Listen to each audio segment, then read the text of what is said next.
I'm just going to go through this as quickly as possible, otherwise I'll still be working on this when the Switch 2 presentation airs. Dragon Quest 1 and 2 Remake. Looks good and all, but I think I would get it for a really low price.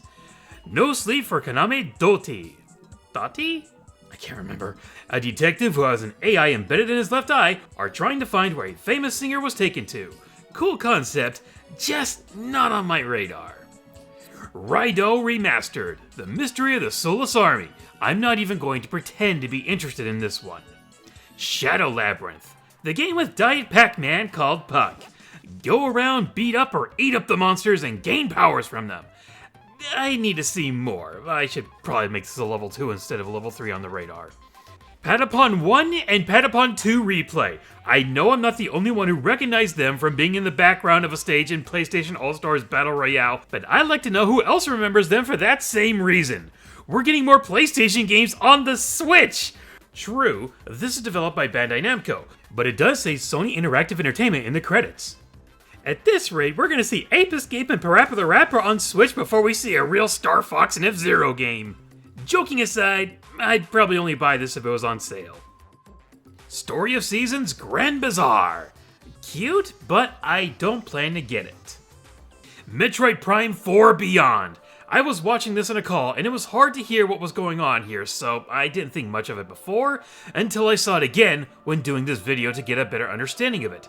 Scanning has a new animation with her fingers to the visor, which is a nice touch. But the main mechanic of the game looks to be about Samus now having the ability to control things with her mind, which will be used for solving puzzles, controlling your attacks, and opening doors. The memes will write themselves. A new suit was teased at the end, which looks neat, and that's about all I can really say. Personally, I'm hoping there's either some kind of online co-op or versus mode, and even though this will be Switch 1, I fully expect there to be a Switch 2 version that has some extra features like the alleged Joy-Con mouse for aiming. Still plan to get this, but for the Switch 2. Disney Villains Cursed Cafe. Make different concoctions for the Disney villains and see how it affects their story route.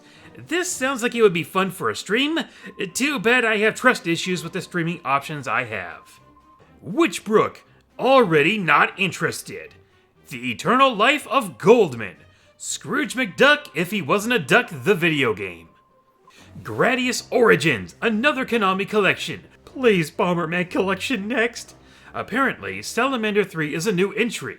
That's what it sounded like. Give it online co-op, and I'll think about it. Rift of the Necrodancer. Looks like a Guitar Hero version of the Necrodancer games with DLC of other games, which I'm sure the fans will like, but I have no interest in this. Same with Tamagotchi Plaza, so let's keep the screen the same for this one. Pokemon Legends ZA. So a bit more of the game was explained, mainly what happens at night. A ranking battle system happens. But they still don't show any new regional variants or Mega Pokemon. I hardly ever use Mega Pokemon, but even I wanted to see some new designs. I still want to see Mega Dragonite so we can have that really stupid item called Mega Dragonite. I'm still planning on getting this, but the more they hold back on showing off new stuff, the more annoyed I get.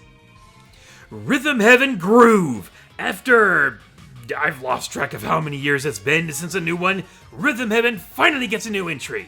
The only one I have is the Wii version, but it was nice to see another dormant IP get to breathe again. Just not sure if I'll get this one. Maybe on sale. Virtual game cards. Okay, this confused the heck out of me. At first, I thought it was a way to put digital games on a game card, and then it becomes a real game after all. But no, instead, it's more of a way to let family member accounts try out digital games for 2 weeks through an internet connection. The whole thing just didn't make much sense to me until you remove the virtual game card name. It's just a way to share digital games through 2 systems or with family member accounts. If it was over the internet, I could understand that, but it has to be wireless and still through the internet. Or I think so. The whole thing is so confusing and limited that I don't see myself even trying this. I probably got something wrong in there, but it feels like every time I try to ask a question that can make it a good idea, the answer is no, and the feature just turns out to be pointless. So, yeah, I think this feature has a long way to go. I still prefer my physical games, thanks. Then they pulled out the montage of games, of which I'll say accordingly. High on Life, Star Overdrive, The Wandering Village, King of Meat, Lose Lagoon, and Fantasy Life I, The Girl Who Steals Time. Okay, that one I might be interested in. Saga Frontier 2 Remastered. Sorry, but I still have a bunch of RPGs on my backlog to get through, and we all know how long those can take. Monument Valley 1, Monument Valley 2, and even Monument Valley 3. I'll just say I need to know more info on them. Everybody's Golf Hotshots. Yep, Sony really said, here, you do something with them, cause we're not using them at the moment. Sony, just admit it, you want to put a character in the next Smash. You don't want to be the only one left out now. Joking aside, I'm still concerned Nintendo is basically going to be competition free soon, and that's not good for the industry. Either way, the only golf game I really enjoyed were the Mario Golf games, so I don't see myself picking this one up either. Marvel Cosmic Invasion. When I first saw just the first seconds of animation, I thought it was more Turtle Shredder's Revenge, which I would be down for. Instead, it's Marvel's turn, which saying I'm a casual fan at best is being generous about. The same with DC. Still, I would probably pick this one up for the online co-op. But there is a bit of a sour note when the game has only 4 players online instead of 6 like last time. Won't stop me from picking this one up. But you didn't need to remind me of what I just watched a few seconds ago. I know it's not the only time they've done that, but who doesn't groan every time they do it? Tomodachi Life, Living the Dream! Yet another dormant IP Nintendo has given Switch players a chance to live! I personally have no interest in this, but it did make other Nintendo fans very excited, so I hope it's good for you guys. I'll sit this one out. They then closed the Direct with an announcement honoring Iwata-san for a moment, which was nice. Talked about how the Directs were such a huge event, and now they give us Nintendo Today, an app that will give us updates on Nintendo news and games. My problem with this is, it sounds like the Directs are going to become more scarce going forward, so when they announce one, expectations are going to be even harder to control than they already are now. But that's for the future to be concerned about. Before giving my final thoughts on this Direct, it's time for the Discord server to tell us what's on their radar. Rhythm Heaven Groove is the game that's currently on my radar, to the point where I'm planning to order it on day one. Before this game came out, I thought the series was dead due to Sunku's medical conditions. Glad to know he's still alive and kicking. Level 5. Okay, so Everybody's Golf is on my radar because the physics in the game is pretty good, pretty solid, better than Mario Golf. Fun fact, Mario Golf's developers, Camelot, actually worked on the first Everybody's Golf, so anyone thinking that this is a clone of Mario Golf, it's not. I'm getting this as soon as possible. At the very top of my list is Tomodachi Life Living the Dream. I really enjoyed it on the 3DS, and I can't wait for the sequel to come out next year. 05. With new information, quality of life improvements, and the new suit finally revealed, Metroid Prime 4 is set to continue the legacy that precedes it. On my radar without a doubt, here's hoping it lives up to the hype.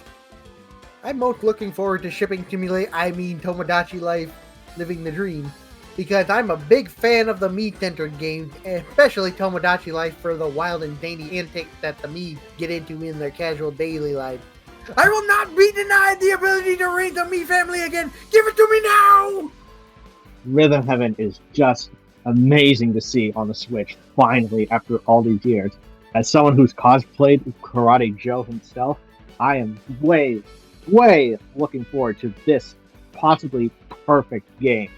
I am getting it day one, no questions asked. Metroid Prime 4 looks absolutely incredible. The visuals are stunning, and the new psychic powers should be able to lend themselves well to unique puzzles and exciting combat. Nothing is going to stop me from getting this game day one. It is an absolute must-buy. Now, if only we could get Metroid Prime 2 and 3 remastered. Please?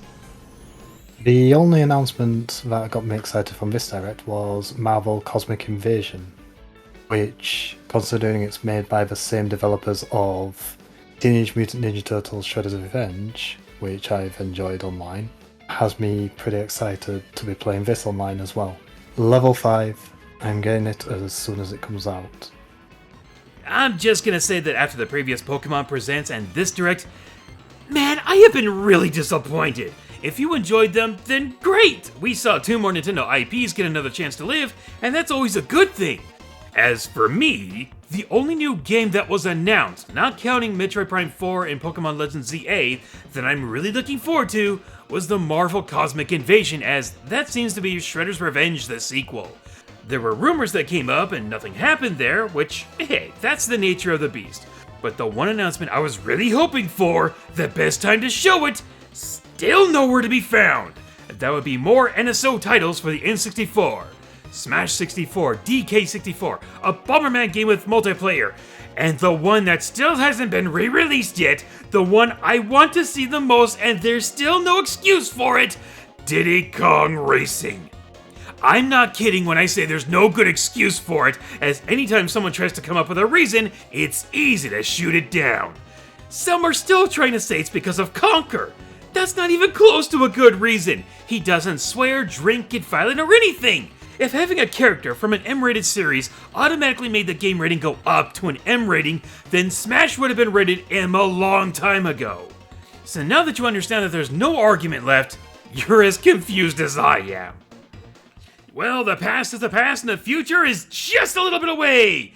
Or has already happened by the time you're probably watching this video. So let's end the video like this. What did you think of this Direct? And what one thing do you hope to see the most in the Switch 2 Direct? Let me know in the comments below, and I'll see you guys in another video, which is probably the On My Radar for the Switch 2 Direct. Later, everyone!